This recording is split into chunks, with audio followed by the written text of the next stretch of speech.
ప్రేమ నమ్మకములు కలిగిన మా ప్రియ పరలోకపు తండ్రి, మీ యొక్క ఘనమైన ఉన్నతమైన శ్రేష్టమైన నామమును బట్టి చెల్లించుకుంటున్నాము తండ్రి.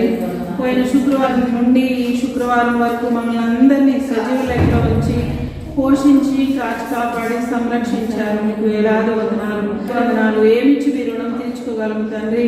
కృతజ్ఞత హృదయంతో మీ పాద సన్నిధికి వచ్చున్నాము. స్త్రీలముగా తండ్రి నాయన మిమ్మల్ని స్తుతించి ఆరాధించి గణపరచాలని ఆశతో ఆసక్తితో భక్తితో అయా శ్రద్ధతో మీ యొక్క సన్నిధికి వచ్చి ఉన్నాము తండ్రి. బిజీ ప్రపంచంలో అయా మమ్మల్ని మీ సన్నిధికి నడిపించారు తండ్రి. మిమ్మల్ని స్తుతించడానికి ఇచ్చిన యొక్క గొప్ప అవకాశాన్ని బట్టి మీకు వేలాది వందనాలు తండ్రి. అయా ఈ యొక్క చివరి దినాల్లో రాకడ సమీపంగా ఉన్న దినాల్లో తండ్రి మరి సమాజంగా కూడుకొనుట మానవద్దని చెప్పారు. ఆత్మీయంగా అయా పాటలు పాడుకుంటూ వాక్యం చదువుకుంటూ ధ్యానించుకుంటూ ప్రార్థన చేసుకుంటూ అయా మమ్మల్ని మేము ఆయన విశ్వాసంలో ఆయన బలపరుచుకుంటూ హెచ్చరించుకుంటూ ఆయన మీలో నడవడానికి సహాయం చేయండి. ఈ కృపలేనిది మేము ఏమీ చేయలేము తండ్రి. నాయన మేము బ్రతికి ఉన్నామంటే కేవలం మీ దయ ఎంతో మంది అయ్యా ఆయన మా కుటుంబాలను మీరు మరొకసారి జ్ఞాపకం చేసుకునండి. నూతన దినాన్ని ఇచ్చారు తండ్రి. మీకు వందనాలు. మా సంఘాన్ని చేస్తున్నాము తండ్రి. మాలో ఉజ్జీవాన్ని దయచేయండి తండ్రి. తెలివి జ్ఞానము వివేచన మీరు అనుగ్రహించండి తండ్రి. మరి సంఘంలో ఉన్న ప్రతి ఒక్క స్త్రీ కూడా వచ్చి మరి ఆత్మీయంగా బలపడటానికి సహాయం చేయండి. మేము మీ సాక్షులుగా జీవించి మీరు వచ్చినప్పుడు నాయన ధైర్యంగా మిమ్మల్ని ఎదుర్కొనే స్త్రీలుగా మేము అందరం ఉండటానికి సహాయం చేయండి. మీ చిత్తాన్ని నెరవేర్చే బిడ్డలంగా మేమందరం ఉండటానికి సహాయం చేయండి తండ్రి. నాయన మా అందరికీ మంచి ఆరోగ్యాలుగా ఇచ్చేయండి తండ్రి. అయ్యా ఎవరెవరైతే అనారోగ్యం ఉన్నారో వాళ్ళందరినీ ముట్టి సంపూర్ణ స్వస్థత ఇచ్చేయండి తండ్రి. ఆర్థిక సమస్యలతో బాధపడుచున్న వారికి నైనా మీరే సహాయం చేసి సంతోషపెట్టమని అడుగుతున్నాము తండ్రి. ప్రతి ఒక్కరి కోరికను తీర్చే దేవుడు తండ్రి. మీ గుప్పులు విప్పి మానవులు అనుకున్నా ఏమి ఒకరికొకరు సహాయం కొంతవరకే కానీ నాయన మీరైతే నాయన అయ్యా ఆకాశ వాకిలు విప్పి పట్టజాలనంత దీవులతో దీవించే దేవుడు తండ్రి. నిజంగా మా జీవితాల్లో ఎన్నో మీరు అద్భుత కార్యాలు చేశారు తండ్రి. నమ్మదగిన దేవుడవు తండ్రి. అయ్యా ఎర్ర సముద్రాన్ని పాయలుగా చేసిన దేవుడవు. అయ్యా ఆయన సమరయ స్త్రీని మార్చుకుని ఎంతో బలంగా వాడుకున్నారు. అనేక మందికి అయ్యా మీ మార్గాన్ని చూపే బిడ్డగా ఆమెను ఉంచారు తండ్రి. అయ్యా మీకు అసాధ్యమైనది ఏమీ లేదు. మీ చేతిలో ఉన్నది తండ్రి. నాయన మమ్మల్ని అందరినీ మీరే మా మనసులను స్థిరపరిచి నాయన ఆత్మీయంగా ఎదిగించి మీ నామానికి మహిమకరంగా జీవించే భాగ్యం మాకు అందరికీ దయచేస్తారని నమ్ముచు పాట ద్వారా వాక్యం ద్వారా మీరే నాతో మా అందరితో మాట్లాడి మమ్మల్ని బలపరుస్తారని యేసు పరిశుద్ధ నామమున అడిగి వేడుకొని ప్రార్థిస్తున్నాను తండ్రి. ఆమేన్.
నడిపించడానికి మీకు ఎలా మేము కూడుకున్నామని నేను చెప్తున్నాను ప్రవేశానికి స్తోత్రాలు.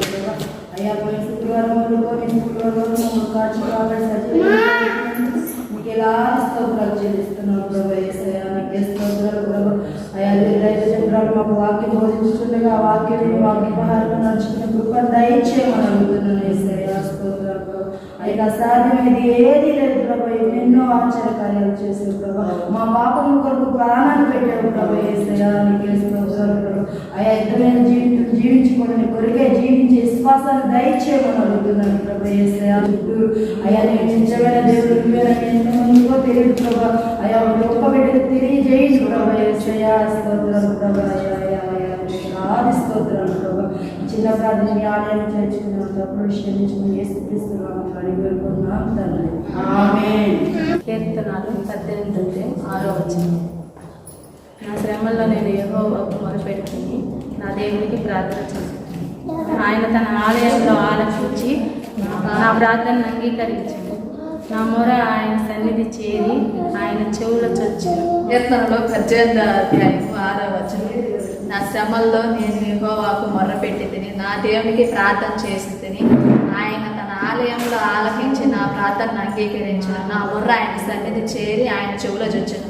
కీర్తనలు 18:16 నా శ్రమల్లో నేను యెహోవాకు మొర్రపెట్టి తిని నా దేవునికి ప్రార్థన చేసి తిని ఆయన తన ఆలయంలో ఆలకించి నా ప్రార్థన అంగీకరించాను. నా మొర్ర ఆయన సన్నిధికి చేరి ఆయన చెవుల చొచ్చాను. వాక్యం చదువుతున్నాం. కీర్తనలు 18వ అధ్యాయము 21 నుండి 30 వరకు చదువుతున్నాం.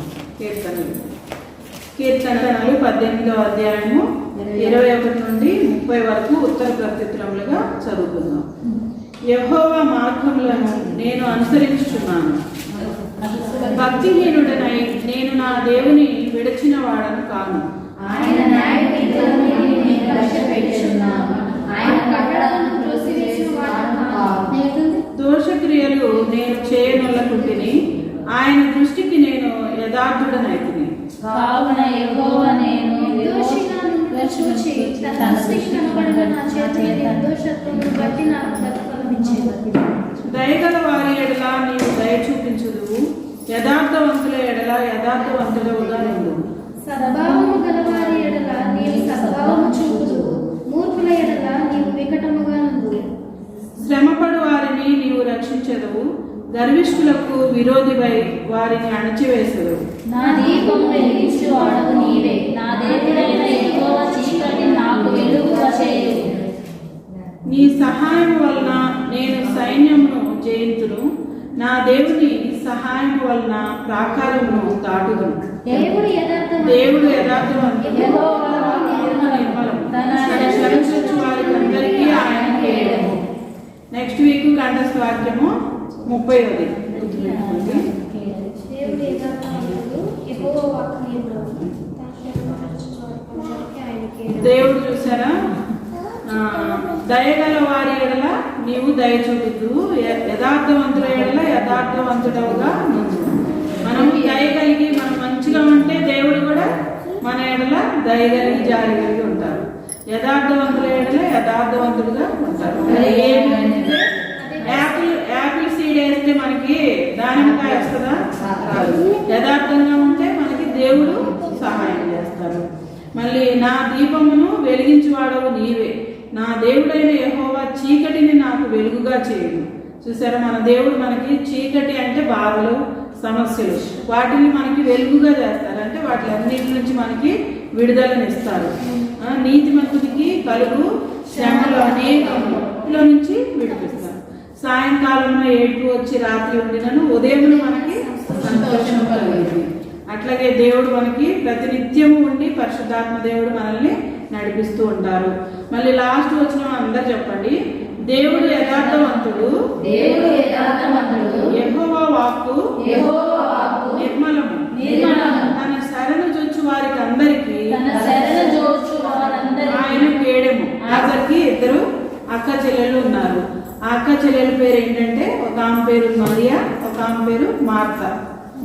మరియా లాజరు. బేతనీయ మరియా ఆమె చాలా భక్తి కలిగిన స్త్రీ అన్నమాట. మార్త అయితే అనేక పనులు పెట్టుకొని తొందరపడి చికాకు పడి అట్లా ఉంటుంది అన్నమాట. యేసు ప్రభు గారిని వాళ్ళ ఇంటికి ఆహ్వానించిందేమో మార్త. అయితే మరియా ఏం చేసింది?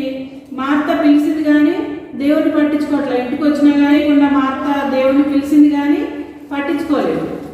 మేరీ మాత్రం మరియా చక్కగా దేవుని దగ్గర ఉండి అన్నీ చూసుకుంటుంది. అప్పుడు నచ్చింది అనమాట మరియ ప్రవర్తన. అన్ని అబ్జర్వ్ చేశారు, అవే బైబిల్లో రాశారు. ఏం పట్టించుకోకుండా మళ్ళీ మేరీని అంటుంది మరియాని, నువ్వేంటి దేవుని దగ్గర కూర్చొని ఇక్కడ ఇన్ని వంటలు చేయాలి, మీరు రాకుండా అక్కడే మరియా అంటే మేరీ అంటే ఇంగ్లీష్లో, మరియా అంటే తెలుగు. మరియా మార్తా మరియా. మరియా చక్కగా ఉపచారం చేసింది, దేవుడు చెప్పే మాటలన్నీ ఏంటంటే దీని గురించి మనం ఏం నేర్చుకోవాలంటే మార్తాలాగా ఎవరినైనా పిలిచినప్పుడు మనమే అక్కడ ఉండి మనమే చూసుకోవాలి, వేరే వాళ్ళ మీద వేస్తారు కొంతమంది. నేను ఆతిథ్యం ఇవ్వాలి వాళ్ళు, కాబట్టి మనమే వచ్చిన వాళ్ళని చక్కగా ఆతిథ్యం ఇచ్చి వాళ్ళు ఏం చెప్తారు వాక్యం అనేది జాగ్రత్తగా వినాలి. మరియా ఉత్తమమైన పనిని ఎంచుకుందని దేవుడే అన్నారు. లూకాసు వార్త 10వ అధ్యాయము 38-39 వచనాలు చదువుతాం. లూకా 10వ అధ్యాయము 38-39 వచనాలు చదువుతున్నాం.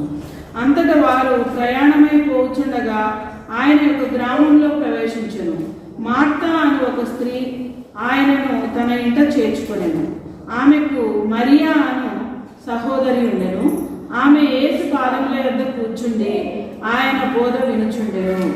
మార్త విస్తారమైన పని పెట్టుకున్నట చేత తొందరపడి ఆయన వద్దకు వచ్చి, ప్రభువా నేను ఒంటరిగా 40 కూడా చదువుతాను, 40 కూడా, ప్రభువా నేను ఒంటరిగా పనిచేయుటకు నా సహోదరి నన్ను విడిచి పెట్టినందున నీకు చింత లేదా?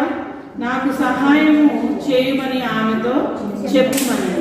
అందుకు ప్రభువు, మార్తా మార్తా, నీవు అనేకమైన పనులను గూర్చి విచారం కలిగి తొందరపడుచున్నావు, కానీ అవసరమైనది ఒక్కటే. మరియ ఉత్తమమైన దానిని ఏర్పరచుకొనెను, అది ఆమె యొద్ద నుండి తీసివేయబడదని ఆమెతో చెప్పండి. యేసు పాదముల యొద్ద కూర్చుండి ఆయన బోధ వినుచుండెను. మనం ఎక్కడెక్కడ కూర్చుంటాము? ఎవరెవరు ముచ్చట్లు ఆడతారా, ఏ చీర గురించో లేకపోతే బంగారం గురించో స్థలాలు కొనాలని వాటి దగ్గర చక్కగా దూరతాం. మనం చేయాల్సింది ఏంటి? దేవుని పాదాల దగ్గర టైం దొరికితే అటు వెళ్ళి మాట్లాడదామా, వీళ్ళకి ఫోన్ చేద్దామా, వాళ్ళకి చేద్దామా అనేది మనకి రాకూడదు ఆలోచన. కొంచెం పనులన్నీ చేసుకొని శుభ్రంగా స్నానం చేసుకొని దేవుని సన్నిధిలో గడపాలనే ఆలోచన రావాలి. కానీ మనకి అది వదిలిపెట్టి వేరే పని చేస్తే మనకి దుఃఖము, తొందర, చింత, వేదన అన్నీ కలుగుతాయి అన్నమాట. ఎందుకంటే దేవునికి ఫస్ట్ ప్రాధాన్యత మనం ఇవ్వాలి. ఫస్ట్ ప్రిఫరెన్స్ మనం ప్రాధాన్యత దేవునికి ఇవ్వాలి కాబట్టి ఇవ్వాలి. అది గురించి నేర్చుకున్నాం ఏం జీవితం.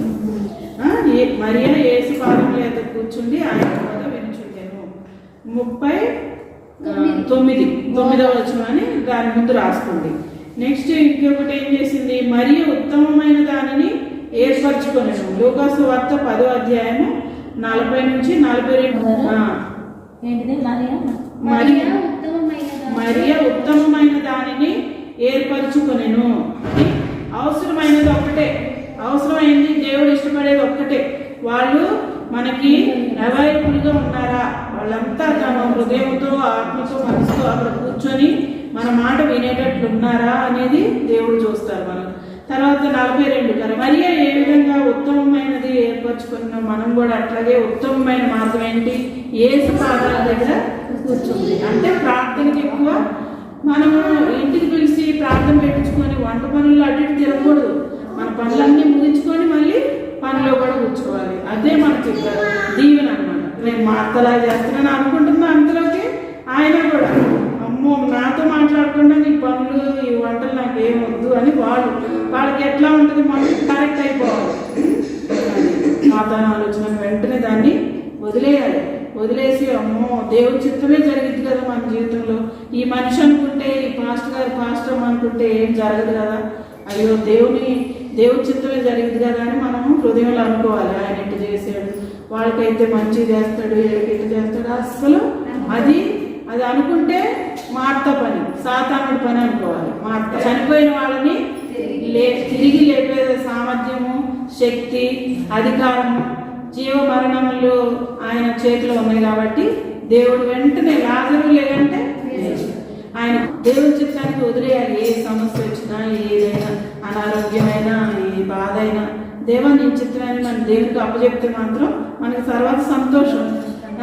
రాత్రి ఏడ్చుండినా కానీ ఉదయాన్నే సంతోషం అంటే ఇదే. మనం బాధపడినా కానీ తర్వాత మనకి సంతోషం వస్తుంది అన్నమాట. తర్వాత ఇక లాజరు లేచిండు, హ్యాపీగా ఉన్నారు. అయితే లేచిన తర్వాత ఇక మళ్ళీ దేవుడు అప్పుడు ఏం చేసింది, మరియా మళ్ళీ ఉన్నారా అత్త జటామాంసి అంటే విలువైన అత్తరు తీసుకొచ్చి దేవుని పాదాల మీద పోసి తన జుట్టుతో వెంట్రుకలతో మొత్తం తుడిచేసింది. అనుకోవాలి కానీ ఎక్కడ పడని అన్నీ తీసుకొచ్చి ఇందులో వేస్తారు. అది చాలా తప్పు. ఘనమైనవి, మేలైనవి, విలువైనవి దేవునికి దేవుని బిడ్డలకి ఇవ్వాలి కానీ ఏదోలే వాళ్ళు చూడరు, వాళ్ళకి తెలియదు, ఏం పట్టించుకోరు. మరియా మిక్కిలి విలువ గల వాటితో దేవుని కనపరిచిందమ్మా. 3వ పాయింట్ రాసుకోండి. మరియా మిక్కిలి విలువ గల వాటితో దేవుని కనపరిచింది. విలువైనవి అంటే ఏంటి? మన సమయము, మన ధనము, మన బలము కదా.